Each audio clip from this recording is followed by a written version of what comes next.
Percorremos o universo en busca de algún verso.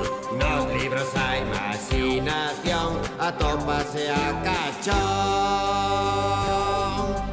No planeta fantasía, a imaginación e a enerxía. No planeta fantasía, a imaginación e a enerxía. No planeta fantasía, a única fonte de enerxía é a imaginación. Unha crise enerxética asola o planeta. O Consello de Sabios Fantásticos decidiu enviar a 4 intrépidos cosmonautas para buscar a imaginación pola galaxia. Sí, buscaremos.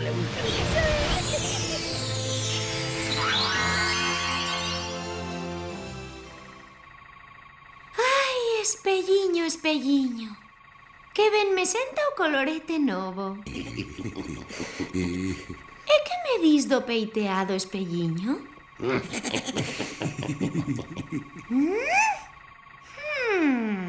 Non vos riades de min, que vos estou vendo. Non te enfades, non temos mala intención.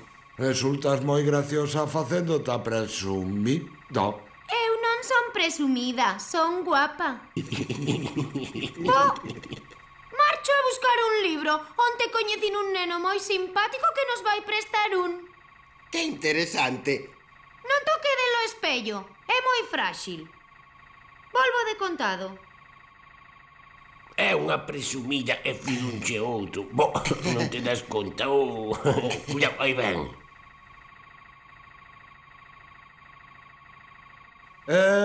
Mirate que son. Déixame a min, eu tamén quero peitearme. Déixame a min. Ai. Recoiro co pó de estrelas. Ai, eu non vou. Eu deixo ben. Ti deixáchelo caer. Que imos facer? Non ten arranxo. Pero podo crear outro parecido. Entón, vou esconder este para que non o vexa Pincas. Merliño, vou no deixar onde estaba o outro. Toma. Cuidado, ven Pincas. Ei, mirade, xa temos un libro máis. Pincas, hoxe podes metelo ti na computadora. Genial, fareino mentras me miro no meu espelliño. Este non é o meu espello, que lle fixestes? Nós non lle fixemos nada. Estás segura? Eu penso que si é ese.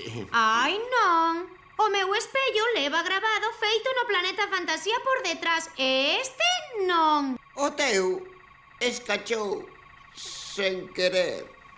Pois se non me conseguides un espello igual ao meu, non vos falo máis. Imos escoitar o conto e xa se lle pasará. Diso nada, hoxe o conto vou no escoitar eu soa.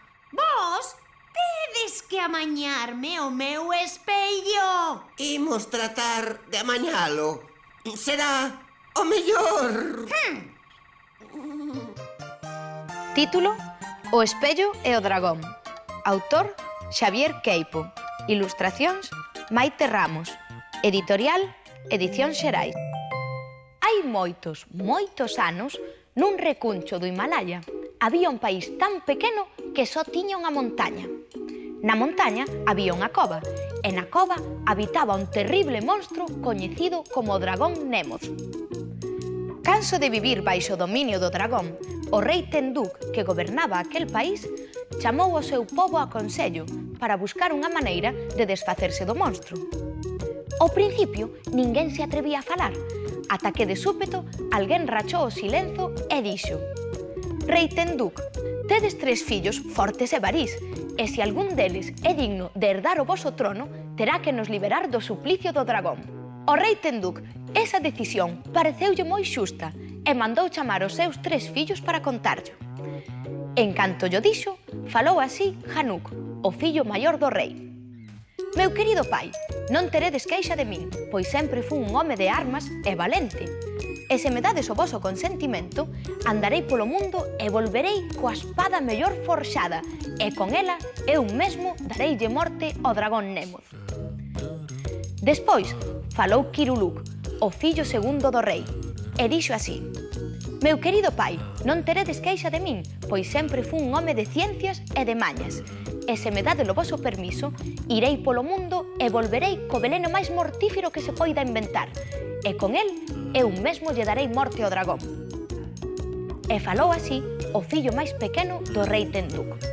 Meu querido pai, eu non sei se tendes ou non queixa de min. Xa sabedes que sempre fun un home de artes e de libros, e se me dades o voso permiso, eu prefiro quedar no reino e buscar nos libros unha solución ao problema do dragón. Pasaron varias lúas e volveu Hanuk, o fillo maior do rei, coa espada mellor forxada do reino de Lhasa. E con ela correu ata a cova a enfrentarse co dragón. Sen embargo, en canto o dragón apareceu, co lume que botaba pola súa boca, desfíxose a espada, quedou completamente derretida. Pasaron outras tantas lúas e volveu o fillo segundo do rei, Kiruluk, co veleno máis mortífero que atopou en todo o reino de Samarcanda. Foi correndo á cova do dragón a enfrontarse con el, pero en canto apareceu o dragón e o abriu a boca, o lume que saía pola súa boca desfixo a redoma na que traía o veleno.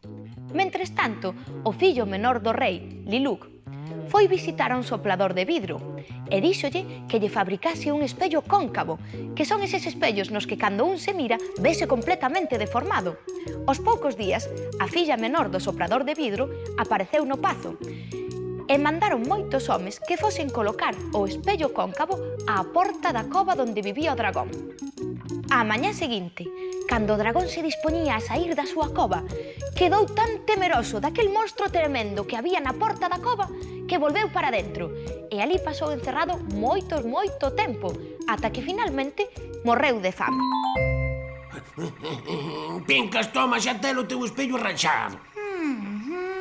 Esperamos que che guste, Quedou ben, pero pensando o mellor, o que fixeches, Merliño, gústame máis.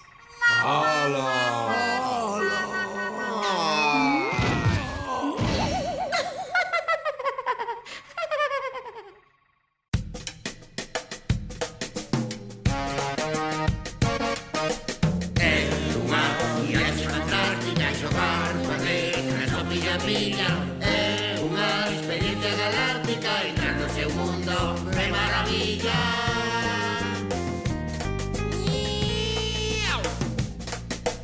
A letra é unha montaña que imos escalar de boa gana. Cual letra é? Podome peitear, teño pelo revolto o espertar.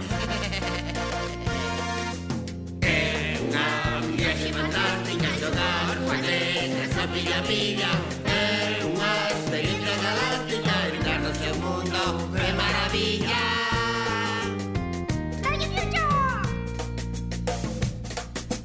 A letra O semella un balón, podo meter gol como un campeón. A letra I é un canón pra lanzar flores a montón. É unha viaxe fantástica, xogar coas letras ao pilla. É